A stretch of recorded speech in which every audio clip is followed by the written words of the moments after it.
Hey there, friends. Thanks for checking in. Today we're looking at M&P 22 Compact made by Smith & Wesson. My friend bought this gun brand new, and he offered me the opportunity to review it, and I'm glad he did. I took it to the range and put about 200 rounds through it, and it functioned flawlessly, just as one would expect with a new gun. However, the 22 long rifle can be inconsistent. This gun goes right around $350, at least that's the average price on Gunbroker, and this one has a threaded barrel, which is great for me because I have a suppressor. However, it really doesn't raise the cost too much of the gun. And whether you get the threaded barrel or not, $350 is what I found to be the going rate. And if you do buy the gun, you'll get a cardboard box. It does come with 2 magazines. Also comes with a frame safety, okay?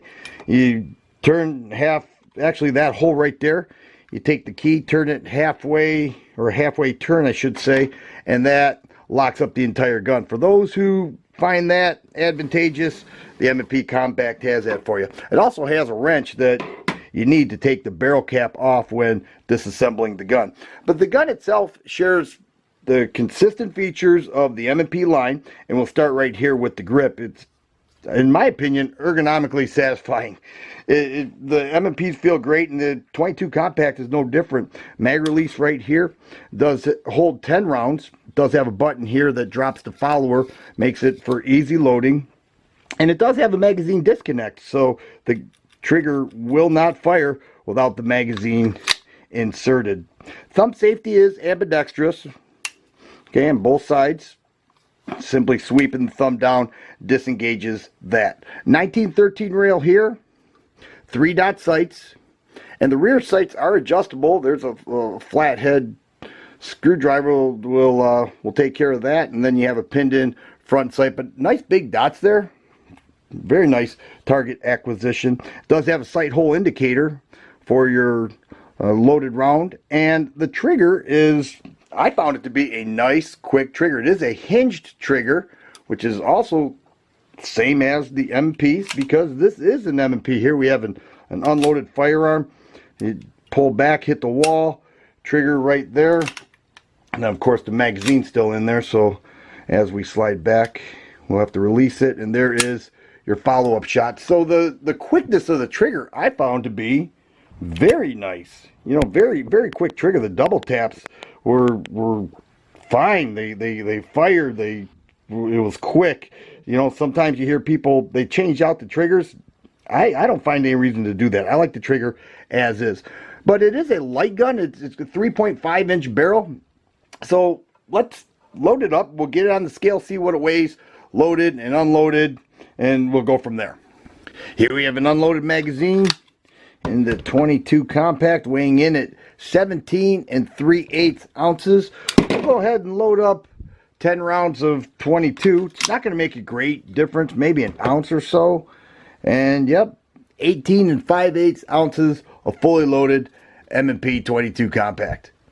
So I took this gun to the range. I had a great range session. I have to say that I hit that 10-inch iron target just about with every shot, whether it's from 10 yards, 12 yards, 15 yards. I missed a few times when I was shooting one-handed, and I have never claimed to be a great shooter. However, this gun is extremely accurate. You align the sights with a center hold and just fire away, and I was right on that target. You know, you're not going to get the reaction with a 22 that you would with larger caliber rounds. However, I assure you that there was no problem hitting that target. Let's roll some of that footage right now.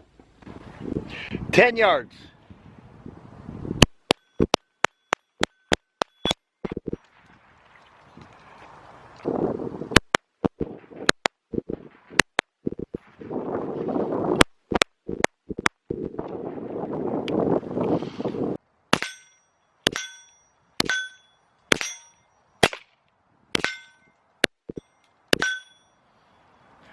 Wow, that thing is sweet. And the cool thing is the sights are just high enough to see that front sight over the suppressor, but no need for ears.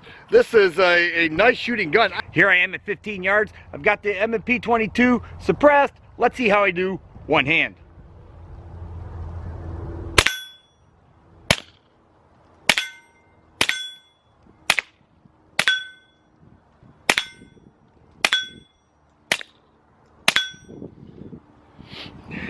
not too bad. To disassemble the M&P 22 compact is no big deal. It does involve an additional step, and that is taking off the threaded adapter that attaches to the barrel, and that's why they provide a wrench.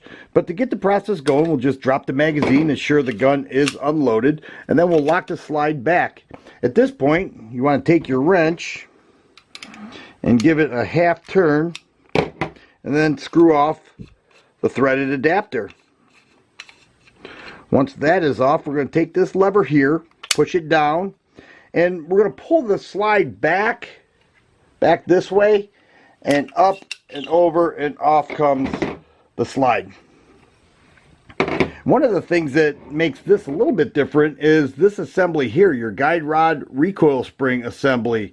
And I like the way they did that. Smith & Wesson did an excellent job, because this piece here, it fits into the hole right below the barrel. And there's only one way that it will go. If you do it the opposite way, it will not fit. So that is assured that you have it in the right position. So to reassemble, all you have to do is align the barrel and the guide rod, just like that, and then push it over those rails. And then we're going to lock the slide back. Push this lever down. And then at this point, we can go ahead and screw the threaded adapter back on. We'll take the wrench to give it just a little bit tighter, and there we go. We are fully assembled. Here is the M&P 22 compact made by Smith & Wesson. Great thanks to my friend who allowed me to take his gun to the range and review it. I certainly did enjoy it. I find the gun to be very accurate and reliable. I especially enjoyed the threaded barrel. Gave me a chance to use my Huntertown Guardian suppressor, and I love shooting suppressed. All in all, for $350, I find this gun to be a great deal for everything that is offered. If you like videos like this, please subscribe and share. I always appreciate the thumbs up button. Thanks for watching, and you guys be safe.